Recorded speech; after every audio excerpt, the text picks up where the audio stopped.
បាទឥឡូវនេះយើងបានបញ្ចប់រួចរាល់ហើយសម្រាប់ការងារដំឡើងមញ៉េទៅលើរថយន្ត OX 330មួយគ្រឿងនេះរបស់បងប្រុសគឺគាត់ធ្វើការផ្លាស់ប្ដូរមញ៉េចាស់ចេញដំឡើងជាមួយនឹងមញ៉េ Android មុខ 10 អ៊ិញ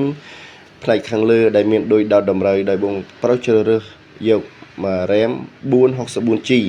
បាទដែលមានការធានារយៈរយៈពេល1ខែពីហាងជាង Line 168រួមទាំងដំឡើងជាមួយនឹងកាមេរ៉ា Android មុខក្រោយផងដែរដើម្បីឆែកមើលនៅលើមញ៉េនេះតែម្ដងបាទបងឬក៏មេណាដែលមានតម្រូវការចង់ដំឡើងជាមួយមញ៉េចង់ដំឡើងគុជចង់ដំឡើងកាមេរ៉ាឬខុសកម្មភាពអាចអញ្ជើញមកដល់ទីតាំងហាងជាង Line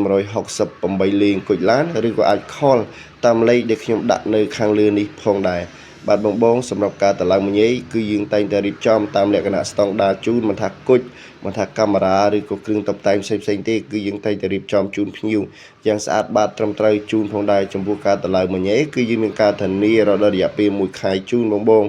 សម្រាប់ការតម្លើងមញ៉េបើសិនមានបញ្ហាតាក់ទងទៅនឹងម៉ាស៊ីនមញ៉េខូចឬក៏យ៉ាងណាគឺយើងធ្វើការផ្លាស់ប្ដូរថ្មីជូនតែម្ដងបាទសូមអរគុណសម្រាប់ការតាមដានរកវីដេអូនៅហាងជាង Line 168លេងគុជឡានសូមអរគុណសូមជម្រាបលា